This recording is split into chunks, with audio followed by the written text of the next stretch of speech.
Hello friends, कैसे हैं आप? आशा करता हूँ अच्छे होंगे। लॉकडाउन में कुछ मस्ती और कुछ पढ़ाई चल रही होगी। और मैं आशा करता हूँ कि आपने मेरे पुराने 2 वीडियो देखे होंगे, जीडीपी और domestic territory of a country. आज हम डिस्कस करने जा रहे हैं normal resident of a country. एक इंटरेस्टिंग टॉपिक, एक रुचिकर टॉपिक, जो कि नेशनल अकाउंटिंग में बहुत ही इंपॉर्टेंट टॉपिक है। कुछ कन्फ्यूजन क्रिएट करता है, कुछ परेशानियां करता है, लेकिन क्या हुआ, हम हैं ना परेशानियां दूर करने के लिए आपके लिए।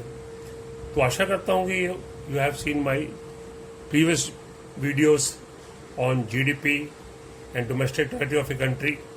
Okay, if not seen, not gone through, I am here to assist you. ना, इससे पहले मैं ये टॉपिक को स्टार्ट करूं, आपसे निवेदन करता हूं कि आप इसको सब्सक्राइब करें। सब्सक्राइब इसलिए करें क्योंकि जब भी मेरा नया वीडियो आए तो बिना किसी रोक टोक के, बिना किसी परेशानी के ये आपके पास सीधा पहुंच जाए और आपको उसको व्यू कर सके। अगर आपको अच्छा लगे, लाइक करें, शेयर करें और दूसरों को फॉरवर्ड करें, तो कि ये जानकारी किसी और के काम भी आ सके और ये जानकारी बढ़नी चाहिए। तो शुरू करते हैं आज का topic, normal resident of a country. Normal resident of a country जानने से पहले हम एक और व्यू देखना चाहते हैं कि जीडीपी क्या होती है, कि उत्पादन क्या होता है। किसी भी देश के नागरिक, जैसे किसान, कारीगर, कारखानों में काम करने वाले लोग, जो उत्पादन करते हैं, जो प्रोडक्शन करते हैं, जैसे कि किसान लोग गेहूं उगाते हैं, क्रॉप उगाते हैं, मछुआरे हैं, पानी समुद्र में जाके सी फूड लाते हैं, खनन में काम करने वाली कारीगर खानों से धातुएं निकालते हैं। All these people are concerned with directly or indirectly with the production of goods and services which are consumed by the citizen of the country. And if the goods and services are multiplied with price, that will give you the domestic income or national income. इसकी क्या जरूरत है समझने के लिए? भाई साहब, अगर ये बातें आप नहीं समझोगे तो आपको नॉर्मल रेजिडेंट समझ ही नहीं आएगा, कन्फ्यूजन क्रिएट करता चला जाएगा। अगर आपने भाषा को और ये डेफिनेशन को ध्यान से सुना हो तो यहां पे 2-3 बार normal resident of a country आया है। मीन्स, दोबारा रिपीट करता हूं आपके लिए, goods and services produced by normal resident of a country in domestic territory in a year. अगर आप डेफिनेशन को देखें तो इसमें नॉर्मल रेजिडेंट आया। अगर आपने इसको नहीं सुना तो मैं आपको दोबारा ये आपके सामने पेश करता हूं।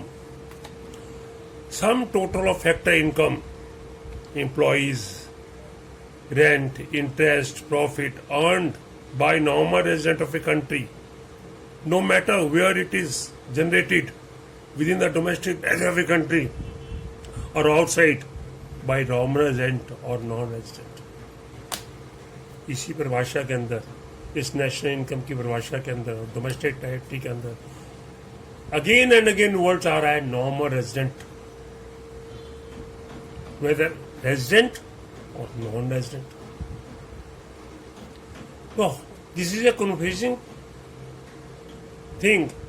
ये normal resident may be normal resident. Great. Now, what do you mean by a resident of a country? Resident means कोई भी हो सकता है, by birth. By birth we can attain the citizen of any country. Means I am citizen of India. I am resident of India. Very good. This is a very layman's definition. When we see in the context of economics, it is a broader view.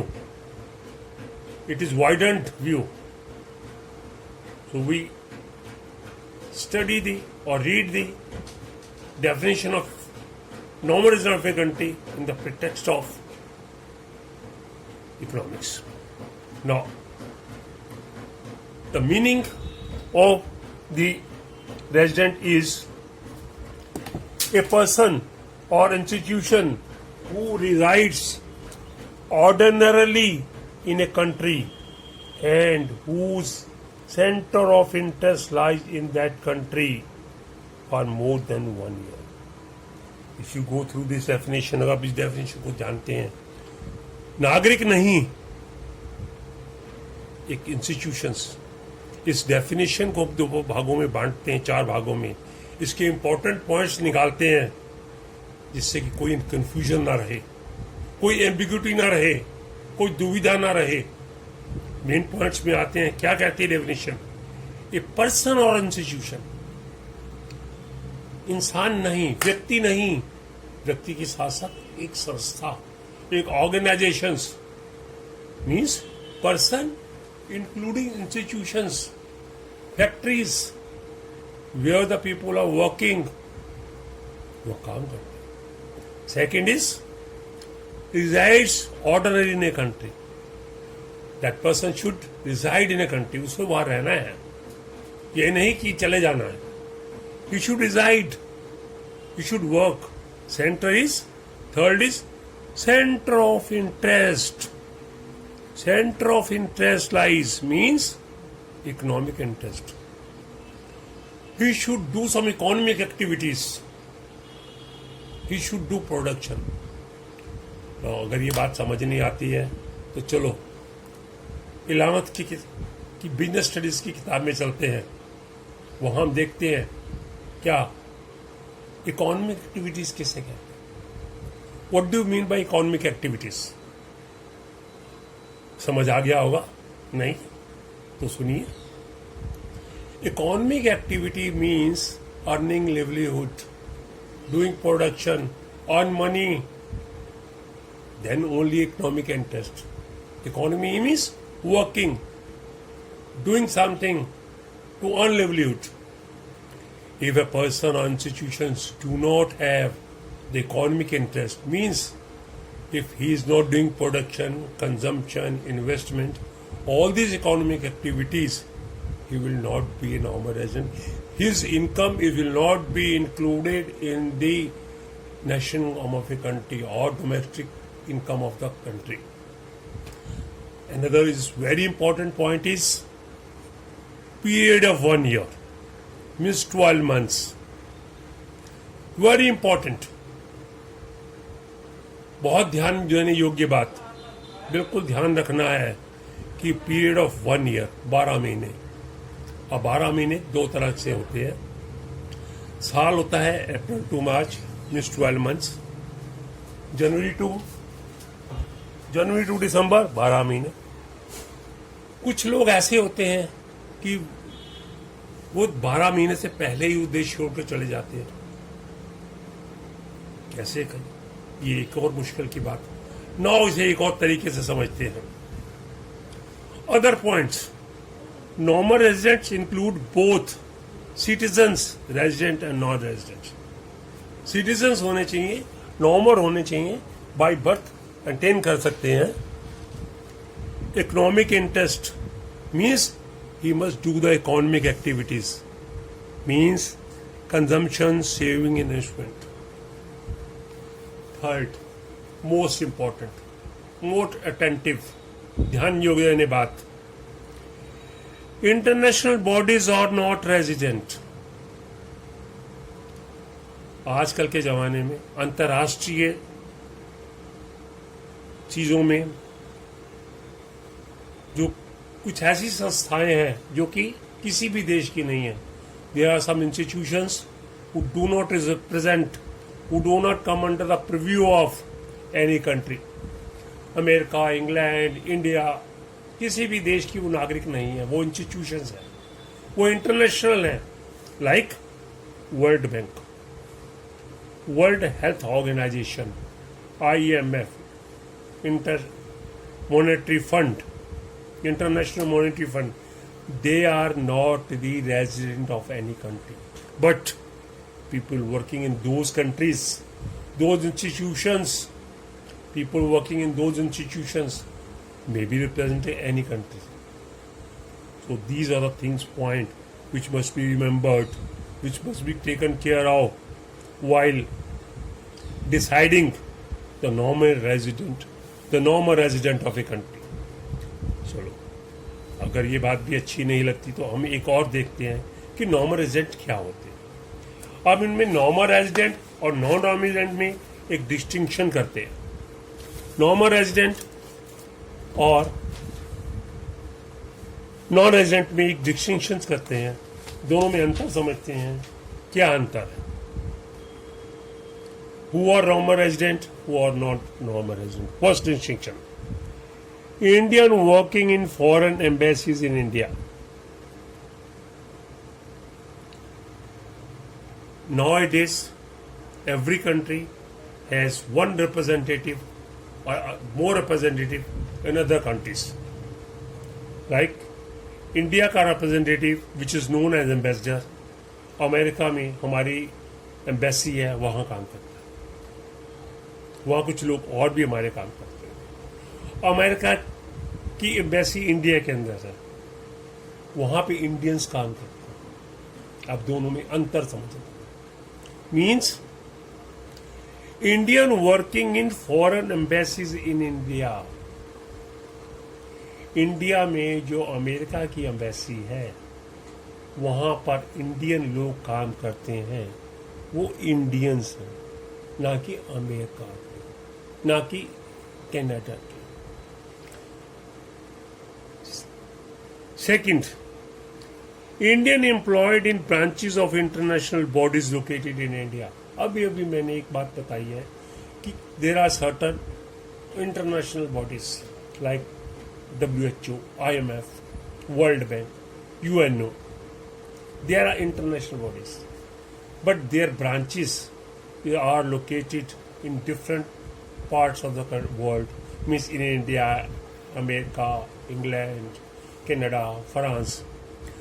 If by chance Indian people are working in those branches which are located in India, अगर who की world Health Organisation की branch India के अंदर है और India के लोग, Indian लोग, भारतीय ही और उस ब्रांचेस में काम करते हैं, तो वो इंडियंस माने जाएंगे, वो इंडियन रेजिडेंट माने जाएंगे। Ambassador for India in the rest of the world,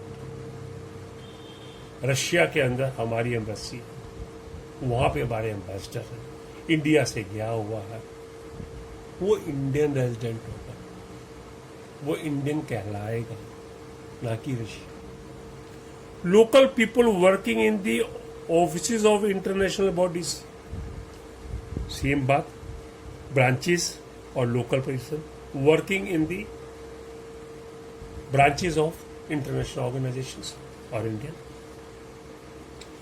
foreigners living in India for more than 1 year, अगर फॉरेनर्स इंडिया में आए हैं, वर्ल्ड हेल्थ ऑर्गेनाइजेशन की ब्रांच में अगर फॉरेनर्स आए हैं, इंग्लैंड के लोग आए हैं, अमेरिका के लोग आए हैं, अगर वो 1 साल से पहले चले जाते हैं तो वो इंडिया के रेजिडेंट नहीं कहलाएंगे, उनकी इनकम इंडिया में नहीं कहलाई जाएगी।